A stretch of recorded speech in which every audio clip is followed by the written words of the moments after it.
Pela Manchete, Agenda Gilce Campos. Oferecimento Policlínica Granato. Saúde e bem-estar ao seu alcance. E Rio Cenário. Vocês estão acompanhando aqui esse papo ótimo. Esse papo, inclusive, importante que eu estou tendo com Carlos Tufson e com Lu Chardelli. Primeiro bloco todo a gente falou do absurdo que é você trabalhar no Brasil, na regra, com contador, com recibo, com funcionário, como é complicado pro empresário, pro comerciante, né, pagar tantos tributos, e a sociedade não tem isso de volta, não tem ajuda. E o Carlos Tufson, que é responsável pela coordenadoria da diversidade sexual da Prefeitura do Rio de Janeiro, ele cumpre aí uma grande missão. Realmente é um cara que, eu assistindo o trabalho dele, eu percebo que ele, sem medo de errar, ele salva vidas. Ele conserta trajetórias. Ele melhora famílias e assim ele melhora a sociedade. O Tufson, nesse teu trabalho, quando você começou, porque você é casado com o André Piva, numa relação que já dura 19 anos, 20 no ano que vem. Que você fala nisso, o rosto se ilumina, né? Foi por isso que você escolheu isso? Foi inspirado nisso, nessa tua vida? Você passou por dificuldades, não? Obviamente, quer dizer, primeiro, como homossexual, a gente tem que entender que eu já sofre um preconceito desde a escola, né? De criança e tudo. Eu, particularmente, nunca sofri preconceito na escola por ser gay, mas sofria por ser branco, apesar de não estudar numa escola de negros. Você vê que o preconceito, o bullying, que é grande, é altíssimo. O índice de bullying nas escolas é uma coisa que a gente precisa tratar urgente. Eu trato disso muito. Absurdo. Por quê? São traumas que são que uma criança recebe sem uma estrutura emocional ainda de segurar essa barra. Sim. E que ela vai levar pro resto da vida e vai alterar na personalidade dela. Muitas vezes as pessoas vão virar violentas até por uma agressão que sofreu um atentado, uma violência psicológica, o bullying, que né? Pior, gravíssima, ser, né? É gravíssima essa violência. Com uma pequena distorção. Por exemplo, aí a gente fala assim, por que o bullying homofóbico ele é mais grave? Porque o bullying racial, normalmente, a família, o negro que sofre um preconceito na escola, a família tende a ser da mesma raça, negro. Então ele encontra um conforto em casa. Na família. O bullying religioso, da mesma maneira, a família tende a seguir a mesma religião.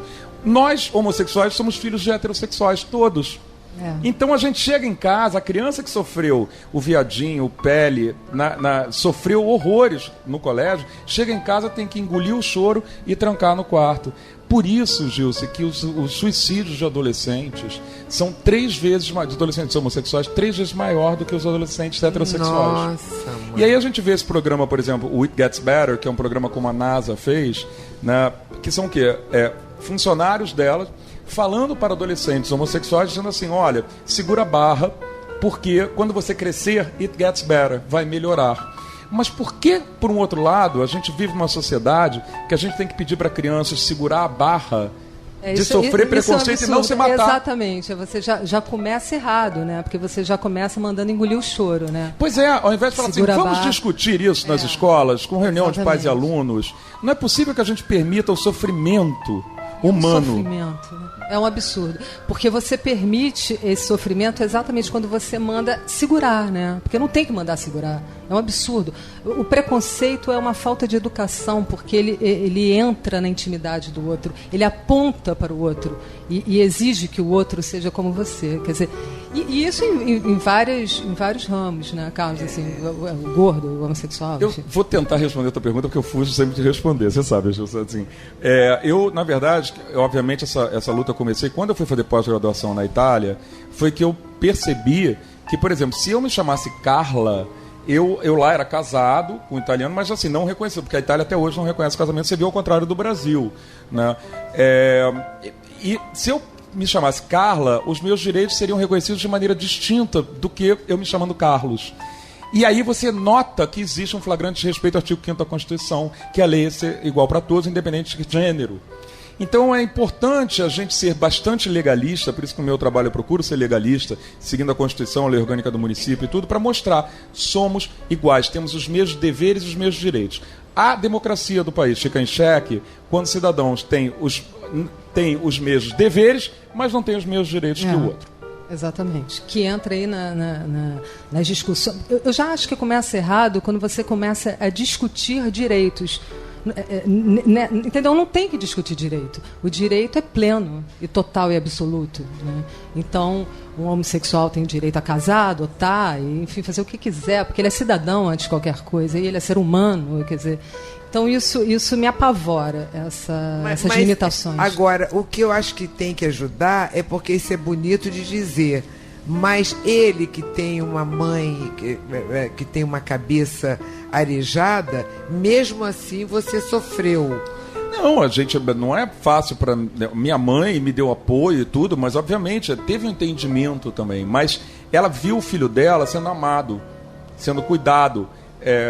Eu e o André sempre formamos um casal de amor, de cumplicidade, crescemos juntos na nossa profissão. E isso é o conceito realmente de família, né? Exato. É o conceito de amor de um casal como foi meu avô e minha avó, como foi ela e meu pai pelo tempo que ficaram casados. Então não tem que haver distinção.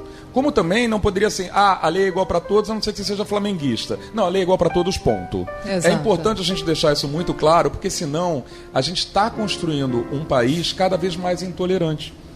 Né? Nós sempre fomos um país super religioso e nunca fomos tão intolerantes. Pessoas hoje impondo dogmas da sua religião a outros, como se eu fosse obrigado. Imagina, por exemplo, eu sou católico, apostólico romano. Então, se eu não como peixe na Sexta-feira Santa, é por uma decisão minha. Agora, não pode a lei obrigar ou prender quem comer carne na sexta-feira. E aí a gente vê, às vezes, uns discursos rolando nas casas legislativas, você fala assim, mas meu Deus, será que ele quer obrigar? O conceito de pecado é um conceito pessoal de cada religião. É verdade. Né? Cada religião tem o seu conceito de pecado, que é pecado numa, não é na outra. Exatamente. Para isso nós temos a Constituição, que é a Carta Magna, né, doutora? Exatamente, então, que é a Carta Magna, e o artigo 5º é perfeito nisso, somos todos iguais, não existe... você não pode ter absolutamente nenhuma restrição se tratar de religião, cor, etc. e tal. Então, fugir disso é fugir, para mim, da humanidade. Assim, não tem como. Como é que Lu, como é que você vê as famílias ainda, pela tua avaliação, se ressentem disso, as próprias famílias? Depende, né, Gilce? Assim, depende, é o que eu te falei, eu acho que o preconceito é uma questão de educação. Por exemplo, eu tenho 2 filhos, um de 27 e um de 21, e não tem absolutamente, não tem condição deles não entenderem a família como um registro de amor. Para mim, a família é amor. Defina família. Homem e mulher é ridículo. Então, eu acho que vai depender desse núcleo familiar e de como ele vem crescendo. Então, eu acho que o que tem que ser falado é exatamente começar a purificar esses entendimentos para que essas defesas... uma coisa que eu não quero deixar de deixar claro aqui. Uma coisa que ficou claro nesse início de segundo bloco é que nós acreditamos que as escolas, segundo Carlos Tufson, e eu estou junto com você no que você precisar para essa campanha, devem ficar atenta ao bullying nesse particular da homossexualidade. Não, de todos. Sim, mas já existe, eu trabalho com isso, eu falo sobre bullying a cada mês. Eu já reuni um monte de gente, esse programa tem 4 anos, é uma coisa que a gente vem trabalhando, mas do bullying em geral, contra cor, ser gordo, ser baixo, não conseguir fazer ginástica, não sei o quê. Agora, em relação à homossexualidade, é uma coisa que agora a gente tem que ficar batalhando, concorda? Gilce, na coordenadoria, né, nós estamos ligados ao gabinete do prefeito e o nosso programa se chama Rio Sem Preconceito. A gente trabalha com uma lógica muito objetiva, que é, você não precisa ser negro para lutar contra o racismo, você não precisa ser mulher para lutar contra o machismo, ninguém precisa ser gay para lutar contra a homofobia. Né? Na verdade, todos os preconceitos devem ser punidos e repudiados pela sociedade. Porque todos eles causam sofrimento ao cidadão. A gente, inclusive, trabalha com a lógica de que o mesmo ódio que atinge os gays é o mesmo ódio que atinge o negro, no racismo ou a mulher. Por exemplo, recentemente foi publicado atualizado, porque no ano passado, a cada 12 minutos, uma mulher era estuprada nesse país. Esse ano, a cada 4 minutos. E a mulher, quando ela sofre uma violência sexual, ela tem vergonha de ir a uma delegacia, porque, entende? Há um preconceito. É aquela pergunta, mas qual era a roupa que você estava usando? Né? Isso ainda existe, parece que não, mas ainda existe. Então todos os preconceitos e tudo tem que ser combatido. E lembrando aos ouvintes, né, que terça-feira, no dia 25 agora, essa terça-feira que passou agora, foi Dia Internacional da Luta contra a Violência contra a Mulher. Né? Então é importante a gente lembrar isso, dados que são agravantes ainda do nosso país, mesmo com a existência da Lei Maria da Penha. Sim. Mas eu queria retomar só uma questão ali, quando você estava falando de família, né? Porque, por exemplo, quando as pessoas que defendem essa questão da família do homem e da mulher, é uma família ligada à procriação, que é uma família do direito canônico da religião católica. Que não tem nada a ver, exatamente, porque senão a mulher estéril não poderia receber o casamento civil. É isso que eu falo. Como é que fica, então, inclusive, essa questão da adoção, acho que outro dia eu conversei com você sobre isso, que a adoção por um casal homoafetivo, etc. e tal, mas se a mulher que não pode... porque o objetivo seria procriar. Bom, então a mulher que é estéril, o homem que é estéril, faz o quê? Quem foi que definiu? Porque isso é uma questão de um conceito judaico-cristão. É de uma religião. Exatamente. Agora, pela lei, ninguém se casa para ser objeto de procriação. Não pode ser. A lei não pode resguardar a questão da... Pode incentivar, tem países que tem baixo demografia... Há como incentivar, né? Não outra forma. A questão você não pode ser... Se a questão for procriação, incentive-se de outra forma, não mas assim. Você não pode colocar... Porque, por exemplo, senão a mulher que é estéril não poderia ter o seu casamento reconhecido diante da lei. Quer dizer, as famílias monoparentais. Existem diversos conceitos de família que hoje existem que merecem a tutela da lei e devem ser resguardados. Por isso é um desrespeito. Quando a gente escuta essas pessoas falando, desrespeitando a nossa Constituição. É uma deselegância intelectual. A gente estava falando aqui do ministro Aires Brito, excepcional na DPF 132, que falou a questão da família é um ato de amor, de afeto. Foi um poema, né? Foi um poema, lindo. O voto do ministro Aires Brito, realmente o Supremo Tribunal Federal foi um lindo julgamento na DPF 132, que foi enviado ao Supremo pelo governador Sérgio Cabral aqui do Rio de Janeiro. Rio de Janeiro, mais uma vez, renovando o seu pioneirismo na questão das leis de direitos civis e humanos no país, e foi um voto unânime de todos os ministros em reconhecer o casamento civil entre pessoas do mesmo sexo, porque não existe impedimento na lei para que duas pessoas se casem, caso sejam do mesmo sexo. Existe sim, eu não posso casar com meu irmão, com a minha irmã. Não posso casar com meu padrasto. Você tem lá... Agora não existe. Que é por uma questão patrimonial, né? Na verdade, para você não ter essa mistura patrimonial, para resguardar a questão. Pois porque às vezes essa questão fica muito ligada a um conceito de religião. Que é um absurdo. Porque a procriação, por exemplo, uma mulher, por exemplo, você pode anular o seu casamento na religião católica se o seu marido ou sua mulher for estéril. Mas no direito civil, não. Se você entrar com o pedido de anulação, olha, quero anular porque a pessoa está... Não pode.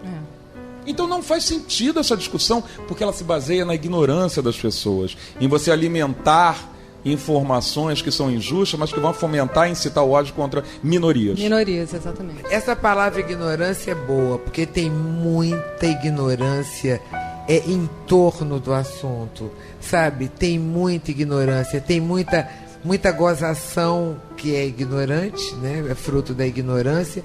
E tem ignorância também em relação...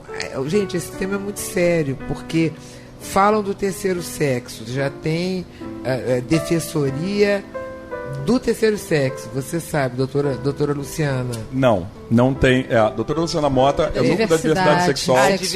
Não é do não tem. Então vamos deixar claro, isso é importante até falar. Calma, falei ignorância. Vamos esclarecer. Doutora Luciana Mota, conta aí.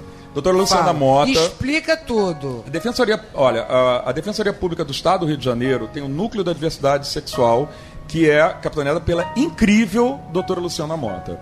Além de linda, ela é extremamente competente. E tem já casos de jurisprudência no TJ Rio, por exemplo, em relação à mudança de gênero para as travestis transexuais. É muito importante o trabalho que está sendo feito. Ela vai vir aqui, ela já ela é maravilhosa. Ela é maravilhosa. Ela tem, temos um convênio honrado. Ela, inclusive, dá aula para as nossas meninas no Projeto Damas, que é um projeto fantástico. Né? De inserção da travestis transexuais no mercado formal de trabalho. Porque a gente recebeu uma pesquisa que 92% das travestis transexuais que se prostituem na rua do Rio gostariam de estar inseridas no mercado formal de trabalho. E elas vão para a prostituição por não conseguir trabalhar. Elas não conseguem trabalhar e não conseguem sequer, às vezes, ter uma formação completa, não é? Porque ela sofre... São tantas questões envolvidas que ela desiste, né? E a gente complementa essa evasão escolar, dá noções de saúde, de cidadania e prepara elas para poder... Fantástico. É lindo. No caso, aí que está. Que essa discriminação que ela sofreu a vida inteira seja minimizada na hora dela conseguir um trabalho. Porque a prostituição no Brasil, Gilson, não é crime. Mas o cidadão não pode ser obrigado a se prostituir para assegurar o seu sustento. Falta de opção. Porque tem muita gente que fala assim, é muito fácil, a prostituição, ela é uma prostituta, é um conceito moralista. A prostituição não é incrível, não é o Brad Pitt que passa lá o tempo inteiro. Exatamente. Né? É muito fácil as pessoas acharem que, primeiro, não são pessoas. A travesti transexual, ela tem uma questão que chama disforia de gênero, né? Peraí, vamos organizar, então. Vamos organizar. Terceiro sexo é uma... então vamos lá, terceiro sexo não existe. Terceiro sexo, que é uma rubrica que é muito falada por aí, que existe como um tema usado erroneamente. Super. Mas, portanto, existe. Se eu estou falando isso é porque... Então, vamos esclarecer tudo, porque nós estamos evoluindo muito. A gente não pode se dar o luxo de não entender a questão. A vida é a vida, gente. A gente vai se deparando com pessoas, as pessoas da nossa família. A gente tem que evoluir, a gente tem que crescer, conquistar coisas e conquistar com gente. Então a gente tem que entender quem são as pessoas para a gente se inserir no mundo.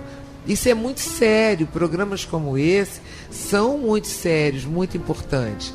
Agora, dá essa aula aí do transexual, fala tudo. Bom, primeiro, eu acho que o conceito fundamental da gente entender é que a gente está aqui para resguardar a felicidade da pessoa. Cada pessoa tem o direito à felicidade. A gente veio aqui por um período curto de tempo nessa terra e a gente tem o direito a ser feliz. Né? Eu acho que isso é muito importante. Respondendo a sua pergunta, gênero, só existem dois, masculino e feminino. Ou você nasce homem ou você nasce mulher. A não ser que desça um disco voador aqui e comece a fazer uma nova população na Terra, mas até lá só existe homem e mulher. O homossexual é o homem ou a mulher que gosta do mesmo sexo. A orientação sexual dele é homossexual, atraída para o mesmo sexo. Né? O que é diferente da identidade de gênero. As cidadãs travestis e transexuais, elas nascem num corpo masculino ou feminino, mas a cabeça dela, tanto que a identidade de gênero ela é na cabeça, ela se vê com o corpo do gênero oposto. Então, é muito difícil, é muito sofrido. É muito sofrido. Tem casos de pessoas que sequer têm espelho em casa, né? Porque se chocam com aquilo. É um sofrimento atroz, assim. É um homem que não... a identidade de gênero dele é feminina. Exatamente. Né? Ele não suporta as formas masculinas que o corpo dele comporta. É você viver com uma armadura, né? Na verdade. Como a mulher também. Exato. Tanto que, inclusive, isso é reconhecido pelo SUS, a cirurgia de transgenitalização. Sim. Não tem nada de estético, enfim. Né? Então isso é um direito constitucional, que se chama princípio da dignidade da pessoa humana. Né? Não cabe aqui nem a gente questionar, a gente tem que entender e respeitar. Eu acho que você pode não entender, mas respeitar, eu acho que é uma questão de solidariedade e de humanismo. Como também todos nós temos que respeitar um ao outro. Então é importante que a gente, numa sociedade, não ache que o outro só vai ser feliz da maneira como nós achamos que é ser feliz. Cada um tem o seu direito a exercer a sua felicidade da maneira que lhe convém. Basta que não agrida o Código Penal ou o Código Civil. É isso que eu acho. Exatamente. Né? E não incomode o próximo. Isso que é muito importante. Porque aí é uma questão de respeito, né? Quer dizer, é um respeito bilateral.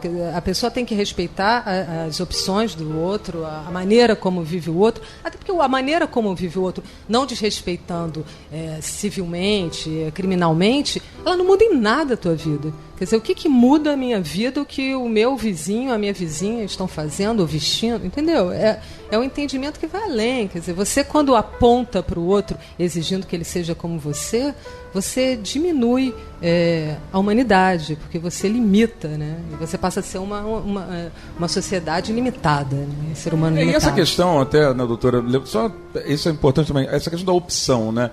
Num país que a cada dia, a cada 23 horas, morre um homossexual por crime de ódio. De ódio. De ódio, crime de ódio. Se eu sair daqui e for atropelado, não é crime de ódio. Se eu assaltar e reagir a um assalto, não é crime de ódio. Crime de ódio é o crime contra o coletivo. Eu morro apenas se a pessoa saber meu nome, nada apenas por eu ser homossexual. Então quem é que optaria por sofrer chacota a vida inteira, na escola, na vida inteira, falar assim, não, eu optei por sofrer. Na verdade, eu não sou homossexual, então eu sou masoquista.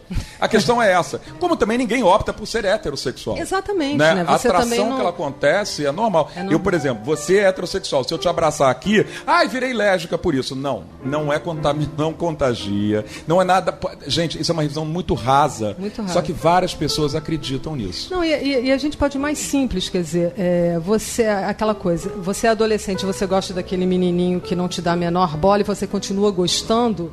Você gosta, pronto, entendeu? Se você fizer uma comparação, é a comparação mais simples, mais rasa que se pode fazer.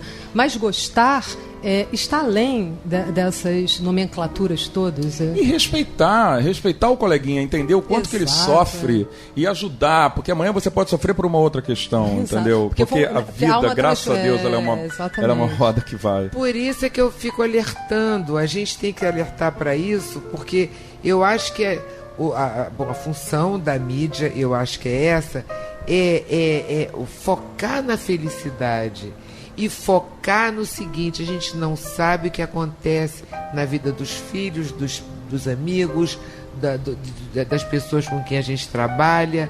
Então a gente tem que ajudar eles a seguirem a vida com todo mundo, sabe? Não pode passar por cima. Agora, peraí, voltando à questão do travesti transexual, porque sexo é instinto, né? Sexo a pessoa não escolhe. Agora, isso é uma coisa, é homem, gosta de homem. Agora, esse transexual que nasce com outra cabeça, como é que os pais percebem isso? Eu acho que isso é uma coisa que os pais têm que perceber em casa. Não tem como perceber. Até porque... É o menino que quer se vestir de mulher? Não necessariamente apenas... É isso? Nesse caso sim. Você nunca quis se vestir de mulher? Não, porque eu não sou transexual. Eu não tenho um desejo de ter o quadril, formatos redondos, boterianos no meu corpo. Não tenho essa vontade. Não tenho vontade de ter seios. Eu quero ter um abdômen tanquinho, um músculo. Entendeu? O meu desejo estético corporal é outro. Quer dizer que então você se sente bem como homem? É lógico, porque eu sou homem e me interesso por homem. Agora, entenda, a transexual... Agora aí, então isso é um assunto. Ok, agora tem o outro que é o do transexual. O transgenderismo é quando você nasce com um gênero. Na verdade, você tem uma disforia de gênero.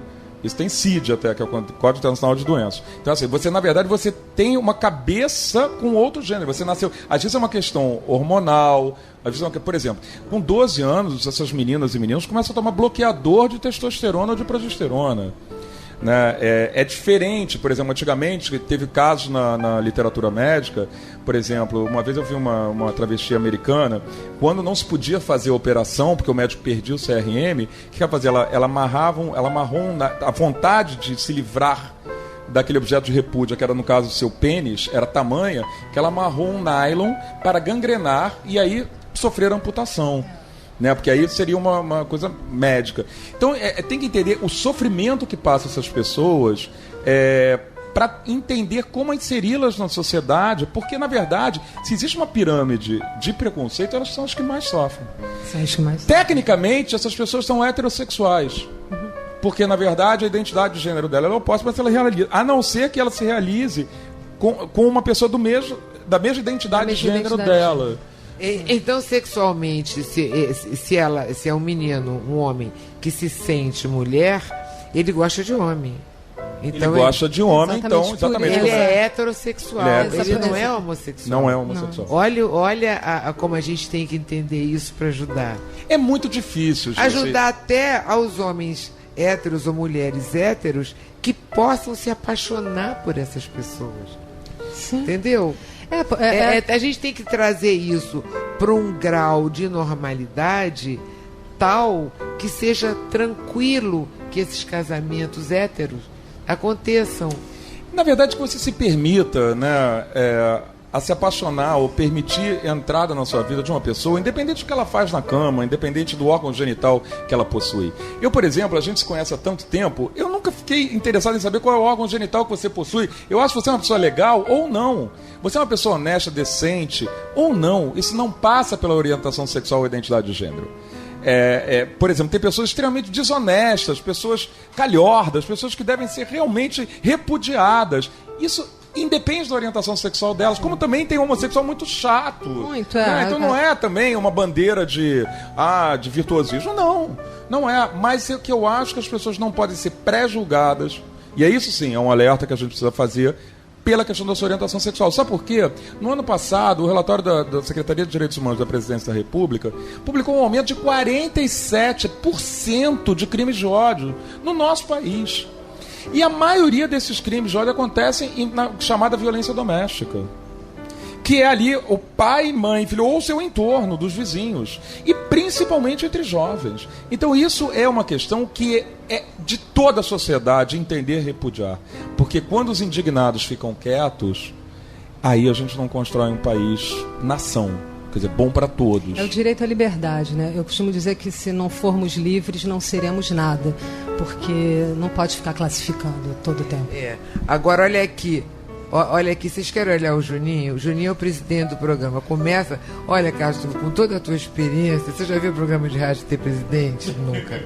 Não é pra ter, né? Mas é bom. Não, mas não é pra ter, mas não é pra ter. Mas ele é. Vai fazer 5 anos. Olha a pose, com esse óculos na cabeça. Ai, como ele enche o saco nesse Facebook. Eu ainda vou sair do Facebook por tua causa. Olha aqui, até já, gente, a gente já volta. Agenda Gilce Campos. Oferecimento Policlínica Granato. Saúde e bem-estar ao seu alcance. E Rio Cenário.